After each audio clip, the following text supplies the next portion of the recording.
जय हिंद साथियों। कैसे हैं आप सभी। उम्मीद करता हूं कि आप सब स्वस्थ होंगे, मस्त होंगे और आप अच्छे से पढ़ाई कर रहे होंगे। साथियों, आज का हमारा टॉपिक है नंबर सिस्टम, जो कि मैथ का बहुत ही इंपॉर्टेंट चैप्टर है। तो आज इस चैप्टर के हम बेसिक्स को जानेंगे। जरूरी नहीं है कि नंबर सिस्टम के ही बेसिक्स को जानना जरूरी होता है। कोई भी चैप्टर हो, परसेंटेज हो, प्रॉफिट लॉस हो, टाइम एंड डिस्टेंस हो, टाइम एंड वर्क हो, हर चैप्टर के बेसिक्स को जानना जरूरी होता है। अगर हम उस चैप्टर के बेसिक्स को जान जाएंगे, उन्हें अच्छे से पढ़ लेंगे, उन्हें अच्छे से समझ लेंगे, तो उस चैप्टर से रिलेटेड कोई भी क्वेश्चन हम आसानी से कर सकते हैं।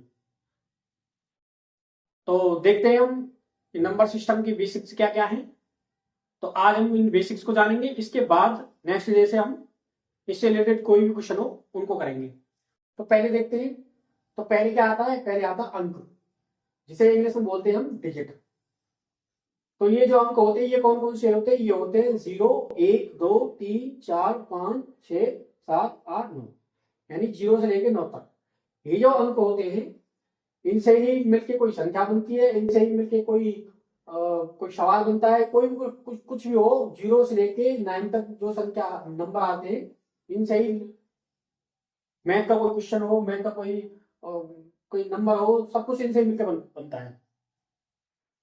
इसके बाद आता है संख्या, जिन्हें बोलते हैं नंबर। तो इन अंकों से मिलके ही संख्या बनती है। जैसे मैंने 2 लिखा हुआ है यहाँ पे, तो ये एक अंक की संख्या होगी। फिर मैंने लिखा है यहाँ पे 24, ये 2 अंक की संख्या होगी।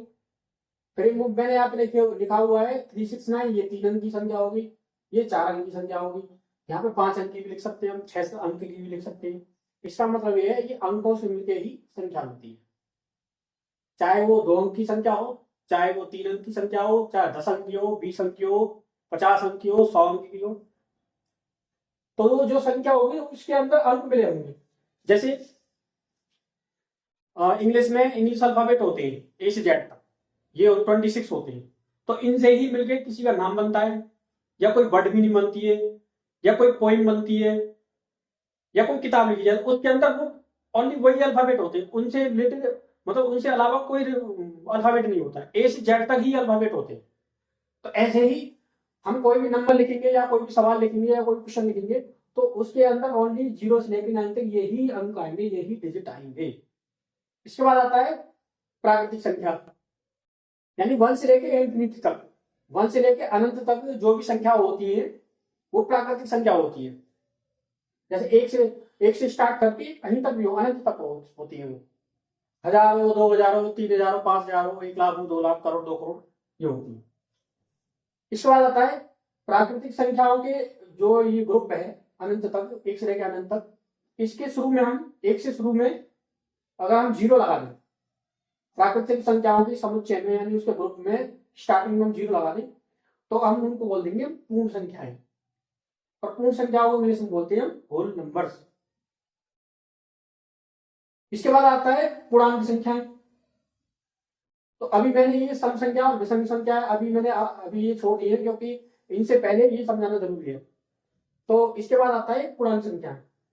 तो 0 से इधर की तरफ, राइट साइड की तरफ पॉजिटिव संख्या होती है अनंत तक, और 0 से लेफ्ट साइड की तरफ -1, -2, -3, -5, -4, ये संख्या अनंत तक होती है। तो इनका जो ग्रुप होता है, इनका जो समुच्चय होता है, उसको क्या बोलते हैं? हम पूर्णांक बोलते हैं, जिसे हम नंबर लाइन पे भी दर्शाते हैं। 10th 9th 10th में, 12th में इन्हें नंबर लाइन पे भी दर्शाते हैं। अब इसके बाद मैं आपको समझा दूं सम संख्या, जिन्हें हम बोलते हैं इवन नंबर्स। तो सम का मतलब आपको समझ में आया होगा, सम का मतलब होता है सम। तो 2 से विभाजित संख्या जो होती है वो सम संख्या होती है। जैसे 2 हो गया, 4 हो गया, 6 हो गया, 10 हो गया, 20 हो गया, 30 हो गया, 40 हो गया, 50 हो गया, यानी कि जिनमें 2 का भाग जाता हो तो वो संख्या सम संख्या हो जाएगी। जिन संख्या में 2 का भाग नहीं जाता है वो विषम संख्या हो जाएगी। यानी कि अगर हम किसी की संख्या में भाग करने लगे, वो भाग पॉइंट में नहीं जाना चाहिए। जैसे मैं 2 का भाग 5 में करने लगूं तो 2.5 यानी पॉइंट में ही जाएगा। अगर मैं 2 का भाग 4 में करने लगूं तो वो पूरा पूरा चला जाएगा, यानी पॉइंट में नहीं जाएगा।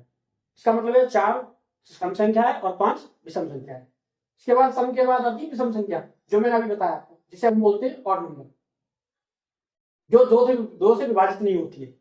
मैंने यहाँ कुछ एग्जाम्पल लिए, जैसे 1 3 5 7 9। अगर आप 7 में 2 का भाग करोगे तो पॉइंट में जाएगा, 9 में 2 का भाग करोगे तब भी पॉइंट में जाएगा। इसका मतलब ये संख्या क्या हो जाएंगी, विषम संख्या हो जाएंगी। जिन संख्याओं में 2 से भाग करने पर पॉइंट आ जाए, इसका मतलब वो विषम संख्या है। अब 11 में आपको 2 का भाग करोगे तब भी पॉइंट में जाएगा।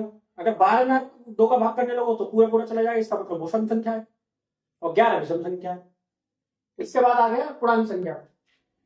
पूर्णांक संख्या मैंने आपको बताई दिया अभी। तो अंक हो गया हमारा, संख्या होगी, प्राकृतिक संख्या होगी, सम संख्या होगी, विषम संख्या होगी, और पूर्ण संख्या होगी, पूर्णांक संख्या होगी। इसके बाद आता है भाज्य संख्या। भाज्य संख्या का मतलब होता है जिनमें भाग जाता हो, यानी कि जो एक वो अपने आप के अलावा अन्य से भी विभाजित हो, यानी जिन संख्या में एक का भी भाग जा रहा हो, जो वो संख्या का उस खुद संख्या का भी जा रहा हो, और किसी और तीसरी संख्या का भाग जा रहा हो। जैसे मैंने यहाँ पे लिखा हुआ है 4, तो 4 में 1 का भी भाग चला जाएगा, 4 में 4 का भी चला जाएगा, और 4 में 2 का भी चला जाएगा। इसका मतलब ये क्या होगी, ये होगी भाज्य संख्या। अब जैसे यहाँ पे 6 लिखा हुआ मैंने, तो 6 में 2 का भी भाग चला जाएगा, 6 में 3 का भी चला जाएगा, और 6 में 6 का भी चला जाएगा। अगर 6 के बाद में यहाँ 7 लिख लोगे तो वो 7 भाज्य संख्या नहीं होगी, क्योंकि 7 में ओनली 7 में 1 का भाग जाएगा, और 7 में ओनली 7 का ही भाग जाएगा। इसका मतलब ये कि एक और अपने आप के अलावा तीसरी संख्या का भाग नहीं जा रहा किसी का, तो वो क्या आ जाएगी, वो हो जाएगी अभाज्य संख्या। 7 हो जाएगी अभाज्य संख्या। जैसे मैंने यहाँ पे लिखा हुआ अभाज्य संख्या के बारे में, जिन्हें हम बोलते हैं प्राइम नंबर्स, और भाज्य संख्या को बोलते हैं कंपोजिट नंबर्स, जो केवल एक वो अपने आप से विभाजित हो, ओनली एक और अपने आप से विभाजित हो। जैसे यहाँ पे 2 लिखा हुआ है मैंने, तो 2 में ओनली 2 का भाग जाएगा, और 2 में ओनली 1 का भाग जाएगा। जैसे मैंने 5 लिखा है यहाँ पे, तो 5 में ओनली 1 का जाएगा, और उसके बाद 5 हो जाएगा। तो 5 में मैं 2 का भाग करने लगूँ तो पूरा नहीं जाएगा, पॉइंट हो जाएगा। इसका मतलब ये क्या होगी, अभाज्य संख्या। इसके बाद आती है अत्रिभाज्य संख्या। बीच में लगा हुआ है अभाज्य, यानी अत्रिभाज्य संख्या, प्राइम टेबलेट नंबर, यानी ये भी अभाज्य संख्या होती है।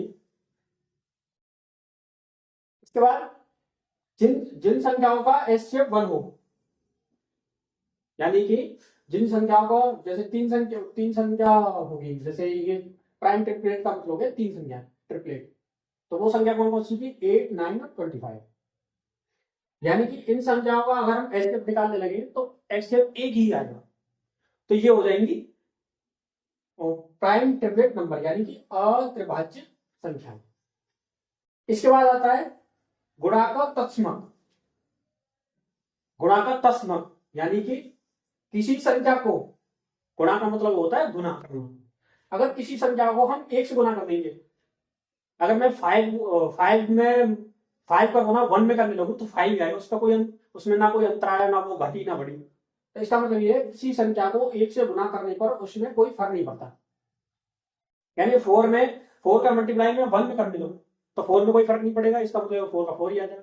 तो वो क्या हुआ, वो हो गया गुणा का तत्समक। इसके बाद आ जाए जोड़ का तत्समक। गुणा में हम गुणा कर रहे थे, अब जोड़ में हम क्या करेंगे, जोड़ देंगे।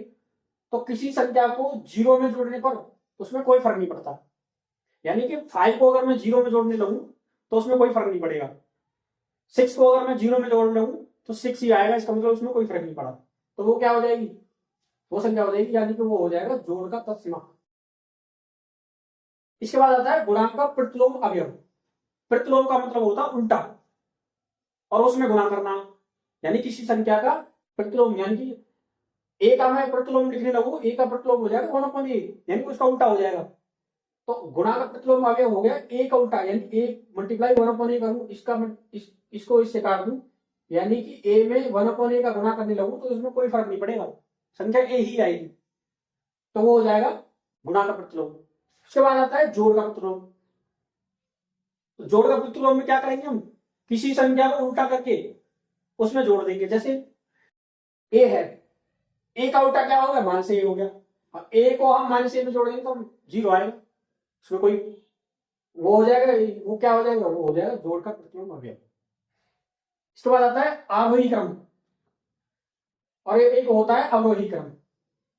जो हमारे हिंदी माध्यम के जो छात्र होते हैं उन्हें आरोही क्रम और अवरोही क्रम में बहुत दिक्कत आती है।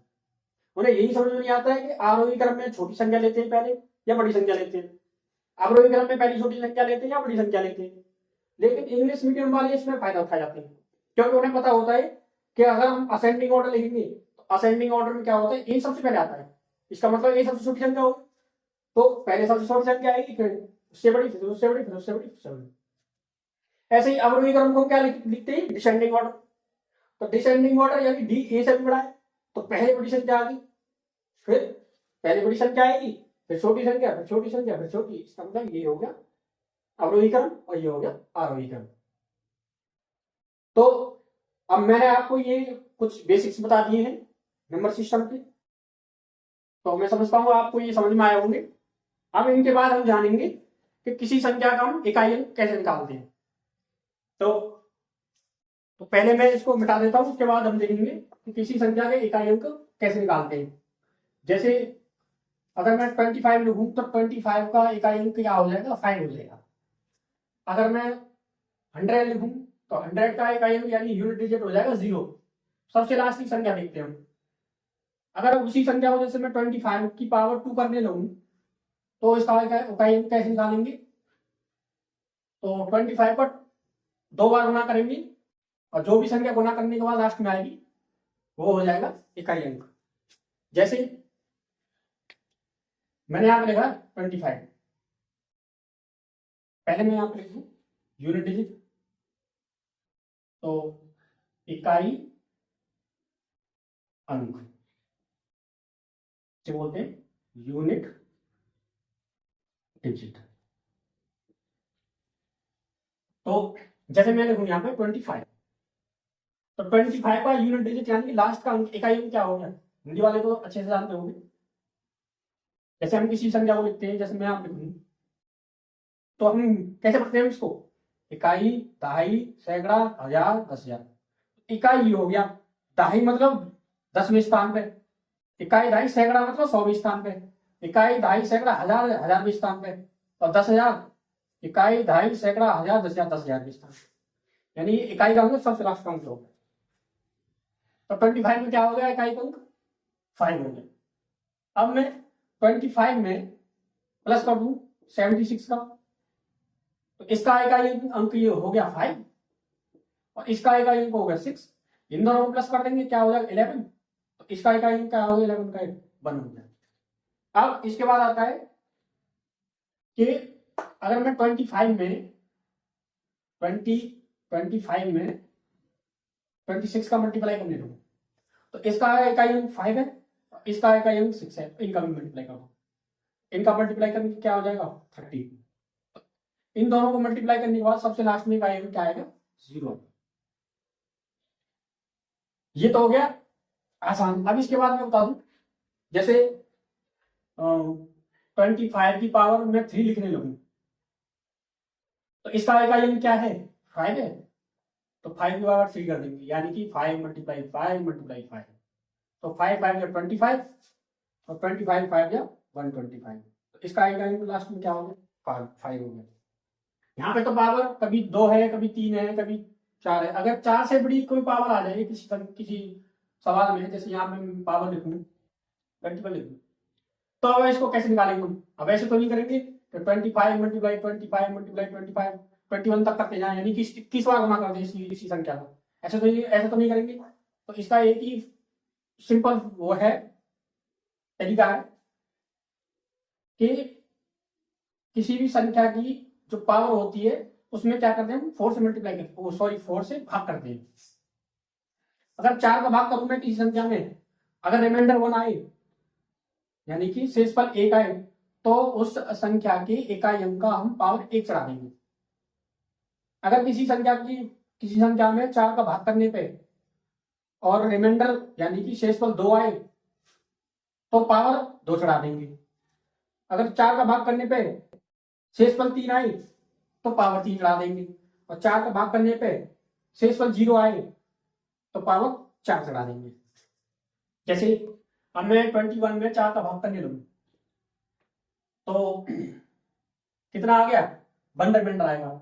इसका मतलब है 4 का भाग करने पे 1 रिमाइंडर आई, तो पावर भी ये आ जाएगी। तो ये संख्या, इस संख्या का इकाई अंक क्या है, 5।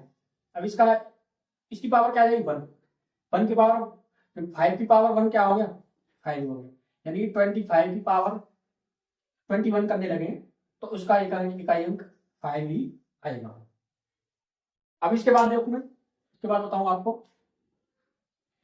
अब 25 हो गया जैसे, अब 25 की पावर मैं 20 ही करूंगा। तो अगर इसमें मैं 4 से डिवाइड करने लगूं तो पूरा पूरा भाग चला गया, इसका मतलब 0 रिमाइंडर बचा। तो 0 रिमाइंडर बचने पे क्या करेंगे हम, पावर 4 बढ़ाएंगे। इसका इकाई अंक क्या है, 5, और 5 की पावर क्या कर देंगे हम, 4। तो 5 मल्टीप्लाई 5 मल्टीप्लाई 5 मल्टीप्लाई 5। इसका गुना इससे करेंगे, 5 गुना 5 करेंगे 25, इकाई अंक 5 आ गया। तो यहाँ पे इकाई अंक 5 आ गया। अब 5 को गुना 5 से करेंगे, फिर 25 आ गया, फिर इकाई अंक 5 हो गया, यहाँ पे 5 आ गया। अब इसका गुना फिर 5 का गुना 5 से करेंगे, तो फिर से दोबारा से इकाई अंक 5 आ गया। इसका मतलब यहाँ आ गया 5, यानी कि 5 की पावर 4 करेंगे हम तो इकाई अंक लास्ट में 5 ही आएगा। अब इसके बाद देखें हम, जैसे मैं करने लगूं 26 की पावर 37 प्लस 25 की पावर 21। अब मैं इसमें करूं 4 का डिवाइड, और इसमें भी करूं 4 का डिवाइड। तो यहाँ पे 1 रिमाइंडर बचेगा और यहाँ पे 1 रिमाइंडर बचेगा। तो इसका इकाई अंक क्या है, 26 का 6, तो 6 की पावर 1 प्लस इसका एक 25 का इकाई अंक क्या है, 5, तो 5 की पावर 1। 6 की पावर 1 6 और 5 की पावर 1 5, इन दोनों को जोड़ देंगे क्या हो जाएगा, 11। तो 26 की पावर 37 प्लस 25 की पावर 21, इस सबको हम हल करके अब हम जब इसका आंसर निकालेंगे तो इसकी लास्ट में का अंक 1 ही आएगा। इसके बाद तो इसके बाद हम कल से जानेंगे नंबर सिस्टम के। आज मैंने बेसिक्स को बता दिया आपको, और इसके बाद अगले दिन से हम नंबर सिस्टम के जो क्वेश्चंस होते हैं उनको जानेंगे और उनको करेंगे अच्छे से। और इसके बाद मैं समझता हूँ कि आप इनको समझ गए होंगे, और इनसे रिलेटेड कोई भी क्वेश्चन एग्जाम में आए आप उनको अच्छे से करोगे। आज हम अपना चैप्टर यहीं पे खत्म करते हैं। जय हिंद, धन्यवाद।